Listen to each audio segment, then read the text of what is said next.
Chris, do you think Intel will succeed in building a foundry business that can compete with TSMC and make U.S. self-sufficient in advanced chips manufacturing? And how are some of the advantages and disadvantages you've seen in Intel's effort to set up its own foundry business?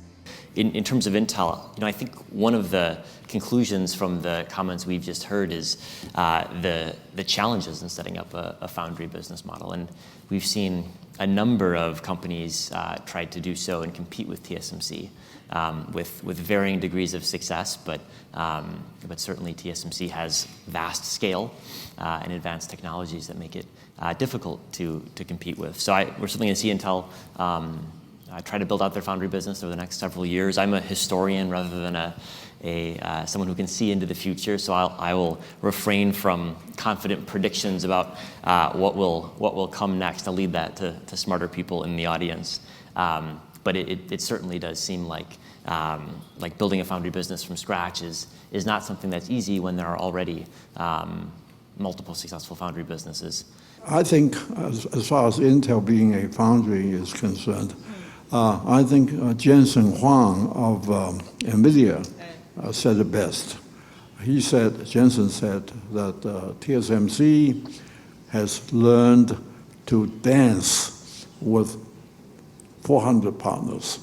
We have about 400 customers. TSMC has learned to dance with 400 partners. Intel has always danced alone.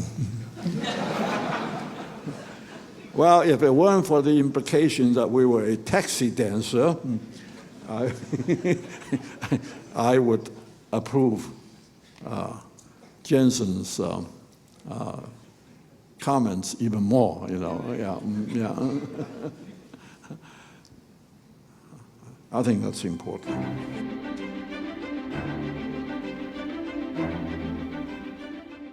Globalized supply chain networking, the best of the best, sort of produce what we're having today here. Therefore, our next round of subject will be, is globalization dead? Morris, actually, you won the war in your Phoenix speech last year. Globalization, I quote, globalization and free trade are almost dead and are likely to come back. Do you care to elaborate on that? And what's your observation? And how would that impact?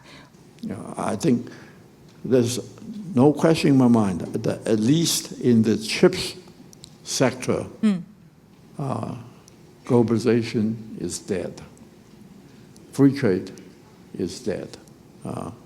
Just look at the way China has been embargoed, and the entity lists and so on, So, and I agree with that. I support that.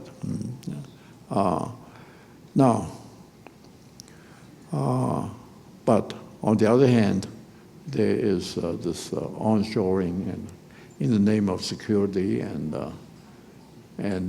resilience. Yeah. So there's no question in my mind that in the chip sector, globalization is dead. Free trade is not quite that dead, okay? But it's in danger. It's in danger. And do you think that will help the development of chip industry in the future? Of course not. I have already talked about that. The first thing that will happen is that the cost will go up. And when the cost goes up, the pervasiveness of chips will either stop or slow down considerably. So we're in a different game. We are going to be in a different game, The reason that Chris started to write the book was because he realized that chips were so pervasive. We needed chips everywhere. That was the reason he started writing. But now he has finished writing the book, and the game has changed. With the help of the book. I mean.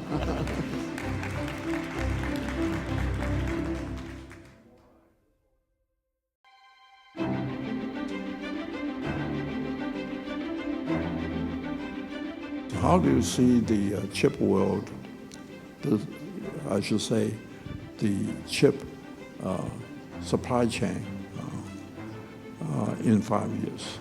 I think there's a basic assumption we need to make that there's no war. There's no war in the Taiwan Strait. There's no war between the United States and China.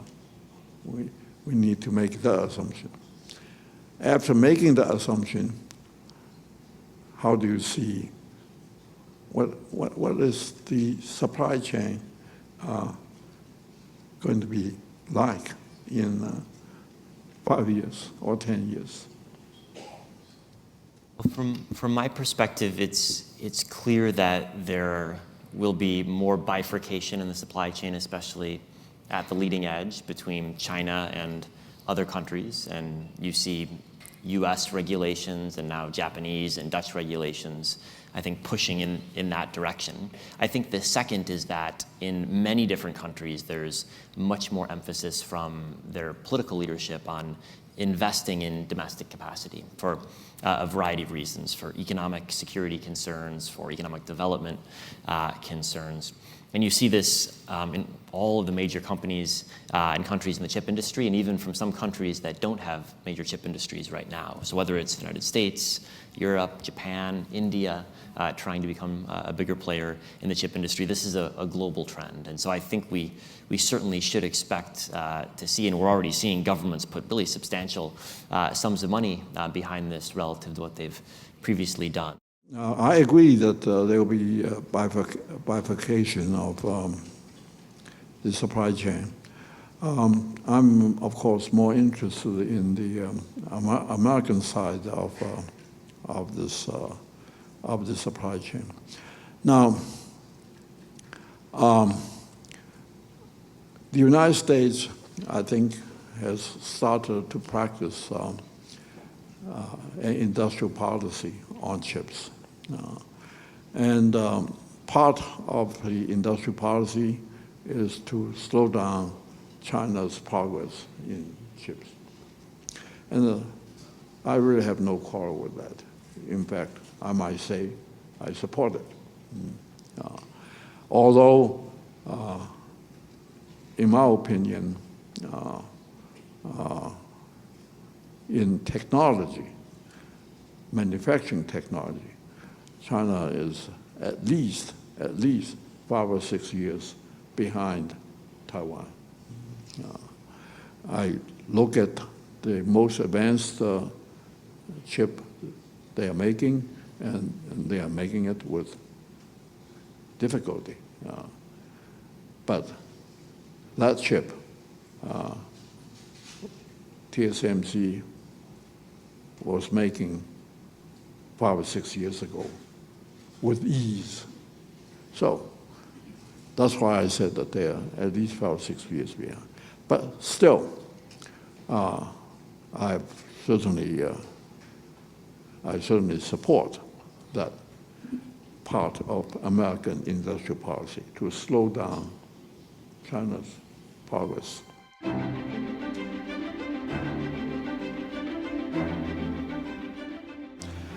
Now, another part, however, is so-called onshore, friendshore. And friendshore does not include Taiwan. In fact, the Commerce Secretary has said repeatedly that Taiwan is a very dangerous place.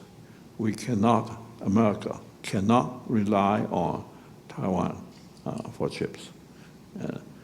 That's Secretary Raimondo she has said that repeatedly, and sometimes even echoed by Janet Yellen, the Treasury Secretary. Now, that, of course, is, I think, Taiwan's dilemma. And actually, I wonder why, The United States already has, this is your number, Chris, 39% of the world, if you talk about everything, if you talk about equipment, manufacturing, design, and intellectual property, everything. The United States has already 39%. I think that's your number. So my question is, with the Chips and Science Act, right now the United States has approximately 11% of the manufacturing. So what is their goal? And what is their goal? Is their goal to go back to 30, 40%? Or is their goal just to maintain the supply that's essential for for national security? If it's just for national security, it doesn't have to be very high, That's just national security. I mean, defense stuff, maybe only a couple percent, if that much, of the total chips manufacturing.